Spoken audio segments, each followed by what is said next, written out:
I know I am super late talking about this movie, Black Widow, but considering that the movie itself also feels kind of super late, isn't it appropriate? Hey, it's Andre, and yes, I'm going to talk to you today about Black Widow, my thoughts about the movie. What I also want to tell you is that this video is sponsored by Surfshark. Yeah, whether you're going through the Marvel Cinematic Universe, the DC Extended Universe, or even the Warner 3000 serververse in Space Jam, you want to be traveling through the internet without trackers, hackers, or data thieves trying to take your internet profile or activity. Surfshark is a virtual private network, or VPN, that keeps your internet personal profile and activity safe and secure. You can use one account across multiple devices, and they don't even have your data because they have a strict no logs policy. But what's really cool about Surfshark is that you're able to log into servers internationally, which means that streaming services which have different movies and TV shows in different countries, you can access all of it wherever it is. So if there's a movie or show that you want and it's not on Netflix in your country, but it's on Netflix in another country, you just log into that country and boom, it's on your Netflix. Or there's an entire section of Disney Plus called Star that you can now get to internationally. And all this is being done while keeping you private and safe online. So if you want to sign up for Surfshark, click the link in the description. And if you use my code BNC,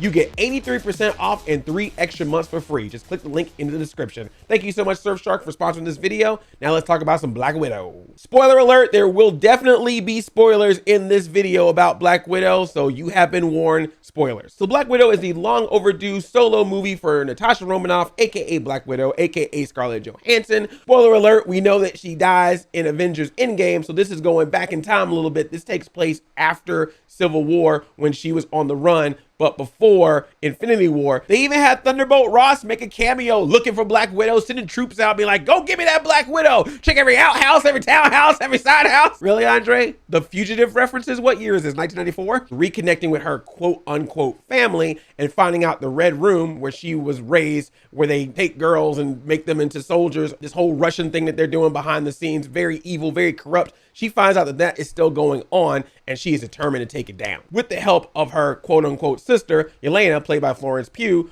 who is probably going to be the new Black Widow. I loved the opening title sequence of this movie. Shows you the backstory in montage form of Natasha and all the girls that go through the Red Room, and just how dark and dangerous it is, and how they're trained and some of them die and they're experimented on, creating this fake family, even creating like fake family moments in order to keep themselves in sleeper cells so that the Russians can like spy and figure out what's going on in America. And then the guy that's running the whole thing is also dabbled into politics and everything, even though he's got this going on behind the scenes. And it's all set to a dark cover of Smells Like Teen Spirit. Here we are now, entertain us. This sequence is very well done. It's intense, it's dark, it's depressing, and it has DuckTales. At one point, the girls are watching DuckTales. Not that new DuckTales. I'm talking old school Disney afternoon DuckTales, which I guess is supposed to be like their pop culture training, like because they're taken away from the rest of the world. They need to know what's going on in the world. And it's sad because everyone else is like, oh my God, this is so intense. And I'm all like, DuckTales! What's wrong with me? I don't trust DuckTales anymore. They're a part of this. DuckTales is the enemy. Danger. Watch behind ya. There's a stranger out to find ya. Solve a mystery.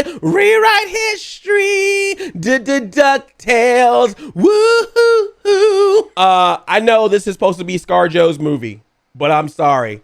For me, she was upstaged by 2 other people. David Harbour as Red Guardian. Oh my gosh, I want to see a whole show about him. He is a super soldier just like Captain America. He was actually supposed to reveal himself before Captain America. Like it's supposed to be this whole like space race thing of super soldiers. So he's all upset because Captain America is like this big time superstar, and he feels like if he would have gotten out there first, he would have been big time. And even though he's a little pudgy now, he's let himself go a little bit, he still has that strength. We see that in one part where he like arm wrestles a dude and he breaks that dude's hand, and it hurt when I saw it. It was all like this. It was all like, ugh. And he's got this accent like he's freaking Boris and Natasha, but he's just really good in it. I just really like his character. I hope that in some way we get to see him again. And then Florence Pugh, Yelena, she just freaking kills it. She is the star of this movie, no question. It's kind of weird because this movie was always billed as, this is the Black Widow movie you've been wanting for years. Natasha finally gets her own film, but it's also technically like a backdoor pilot for the new Black Widow. And well, good job. The whole time, every line, every delivery that this woman makes, Float Pugh. It's so great. I particularly love the part where she makes fun of Black Widow's superhero stand. She's like, why do you always come down here and you flip your hair back like someone's watching you. I just love that so much. And then it's funny because later on in the movie, she does it herself and she's just like, ugh. And she also has some very interesting things to say to Natasha because she's like, yeah, you and I, we not that different, but because you were palling around with the Avengers, everyone's calling you a hero. Meanwhile, I'm a criminal, but we do the same thing. She said some line and she was like, I'm not the killer that little girls look up to and call a hero or something like that. And I was like, oh, that's good. She is great. And we also learn where Black Widow's vest came from in Infinity War, that cool vest that she was wearing. We find out that that was actually Yelena's vest, and she gave it to her at the end of the movie. And it's like, aw, how cute. I like your vest. God, I knew it. I knew you did. It's so cool, right? The other characters are fine as well. Rachel Weisz is good, but I don't think we got enough of her. I feel like there's more to her story. I felt so bad for that pig. The technology that Rachel Weisz's character did, where she like stopped the pig from breathing, and I was like, that poor pig. Oh, get him up. And then there's a friend zone dude. I'm sorry.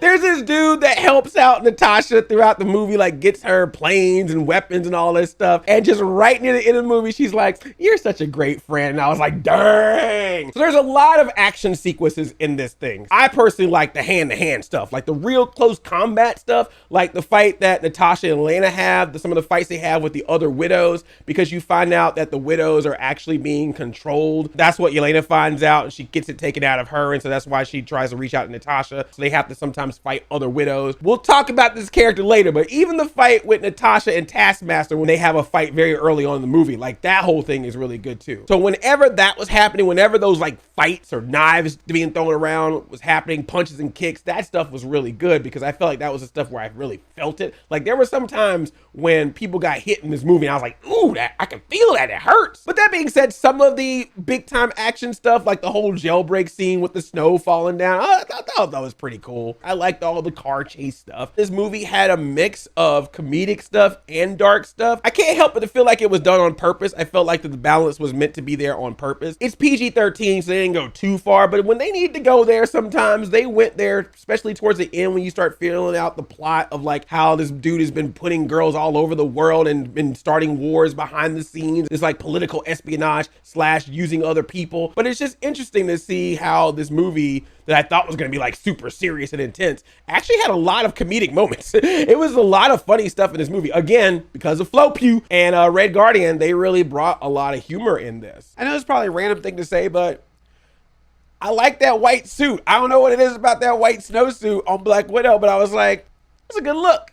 I like that. I know it was probably a new outfit to go, now we can make new figures and Funko Pops, but still, nice suit, looking sharp. So I feel bad that this is a thing that I have to criticize the movie on because it's technically not the movie's fault, but it's just something that has to be said. A Black Widow movie should have happened a while back. Like the fact that we've known about Black Widow since Iron Man 2, and we're just now getting a solo movie about her after we already saw her die in a previous movie. I know this is earlier than that, but still, I feel like this is a movie that should have came out like right after Civil War at least, because of the story, but it just seems weird that we're now getting the story later. 2020 also having to wait for this movie to constantly get delayed. That was also kind of a bummer because I feel it took the wind out of it a little bit. And of course, to see this movie after getting the Marvel TV series, because this was supposed to come out before the Marvel TV series. So having seen WandaVision, The Falcon and the Winter Soldier, and Loki, obviously, I still want to have Marvel movies, but there's definitely some elements to Black Widow's story, especially,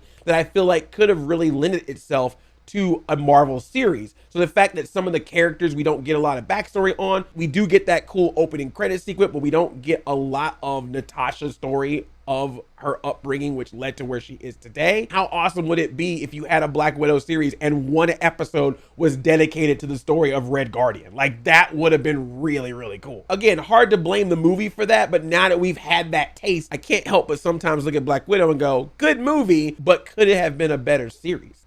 Look, I don't like to nitpick about what a person can do in a fictional movie. I know it's really weird to sometimes go, oh, that character would have been dead at this point. But there are definitely some moments in Black Widow where I go, she's not a super soldier, right? Like, she doesn't have superpowers. This particularly falls into play in the third act. They find out that the Red Room is like in the sky and they have to go up there and blow it up. And so you get all these pieces of it falling down, and Black Widow is falling and Taskmaster is falling, and Black Widow is literally in midair landing on platforms and jumping off of stuff. And I'm just like, okay, if Captain America did that, I probably wouldn't ask any questions, or anyone that flies did that. But this is like a person, right? Black Widow is a person. I know she's a very well-trained person. I mean, that Red Room's terrible, but apparently they got y'all skin hard. They're wrong. Bad them, but geez, you can survive almost anything. There's one point where Black Widow, she's like falling down a building, and she literally like, she does like one of those freaking cartoon,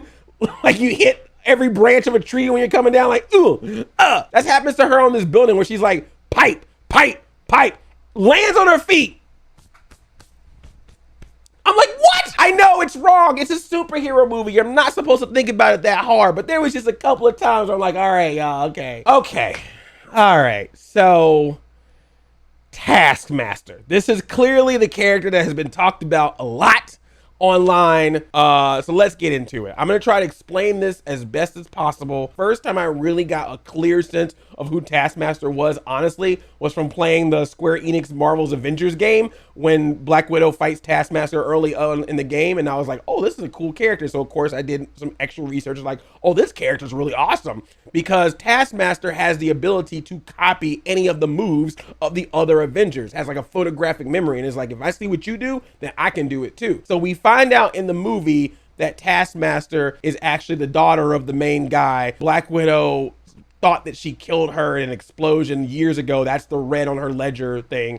But then we find out that she did survive, but she's of course was hurt really bad. They like put a chip in her, and that gives her like a technological photographic memory to like watch all the Avengers moves and then copy them. And then of course has a shield and Wakanda claws and swords and all that stuff. And also is a woman. Now, let me make this clear. I do not have a problem with Taskmaster being a woman. In the story, makes sense. What I do have an issue with is I saw the opportunity of this being a long-term Marvel villain. I think this is a really cool character in general. So I looked at Taskmaster as being the possible villain that we could see go across multiple Marvel movies because of the fact that Taskmaster is able to copy the moves of any other Marvel hero, any other Avenger. So now that we have characters like Shang-Chi coming up, or we might be getting Blade in the future, any of these other characters, the question becomes, how does Taskmaster try to replicate those moves? Either on their own or creating some kind of tech to replicate that move. You know what I mean? Like, that would have been fascinating to me. Now I don't know if that's gonna happen because it's revealed who she is. She's also like, I guess, brought back to normal, and the other widows who got free take her away. So it's either she's gone, or if she comes back, she might be a hero unless someone tries to Winter Soldier her and use her again. And also doesn't speak. Yeah, they pulled a freaking X-Men Origins Wolverine Deadpool on Taskmaster. I just felt like there was something there for the MCU as a whole that character could have been into. I feel like Taskmaster should have been either fleshed out a little bit more, or maybe not even used in this movie. They could have just made that some generic face can't be seen under a mask type of character, and we could have saved Taskmaster for later. That's what I have the problem with. Does that all make sense? All this being said, I actually love Taskmaster's suit. It kind of felt like a Power Ranger, and I want to see that suit or something like that in a future Power Rangers movie or series. Can we make that happen? Can we get a Taskmaster Ranger? Okay, the last thing that I liked about this movie, I had to leave it to the end because we saw it at the end, and that is the after credit scene of this movie. It takes place after Endgame. Natasha is dead. Yelena's at the grave, sad. And who shows up? Val. That's right. Julia Louis-Dreyfus shows up. My understanding from things that I read, and also from the release date that this movie was supposed to have, I think this was supposed to be the first appearance of Val, and then in the Falcon and the Winter Soldier later, which would have probably made sense because they don't really say a lot about her here. So it feels like it would have been one of those things like, wait, why is Julia Louis-Dreyfus here? Who's Val? Let's do our internet research. Let's talk about it for several months. And then when she showed up in the Falcon and Winter Soldier with more details, it's like, see, now that internet person was right. Now this kind of just feels like a cool cameo that we got after being introduced to her in the Falcon and Winter Soldier. They pretty much set up what I'm guessing is going to take place in the Hawkeye series, because Val's like, oh, you sad? Yelena, that your sister is dead? Well, I know the person that killed her, quote unquote. And she shows Yelena a picture of Hawkeye, like, yeah, go get him. And it's like, I'm gonna go get him. It was such a good moment. Like the moment they showed that picture of Hawkeye, everyone in my theater was like, ooh. I'm guessing she's showing up in Hawkeye. Can anyone confirm this? I don't know if that's 100% confirmed, but that's what pretty much this scene was trying to tell me. She is on the hunt for Hawkeye now. She's like, you took Natasha out. So I've been told, so you and freaking Haley Steinfeld better come at me because I'm going for you. So yeah, man, overall, I enjoyed this movie. It is a good mid-level Marvel movie. It's not in my top tier Marvel list. I dug the personal relationships. I dug the conversational comedy. I dug the hand-to-hand combat. I felt pretty good about it. It's just not one of those Marvel movies that got me like all crazy, like when I came out of Black Panther or the Avengers movies or Guardians of the Galaxy. It was just like, this is a good one. So what did you think about Black Widow? Did you see it? Did you like it? Where is it on your Marvel ranking list if you have such a thing? But you don't have to have such a thing. You don't have to rank every Marvel movie. And thank you so much for watching this. Again, I know this is a little bit later. I was just really deep into talking about Loki. So I just wanted to get that done. And then once that was done, I was like, all right, I should probably go back and talk about Black Widow. But I don't know if I'm gonna do F9 because every time I try to do Fast and Furious movies, no one watches it on my channel. I don't know why. They're superheroes too. Give this video a thumbs up if you like it. If you're new here, please subscribe. Thank you so much for watching. I love you like a play cousin. I'm Audi 5000.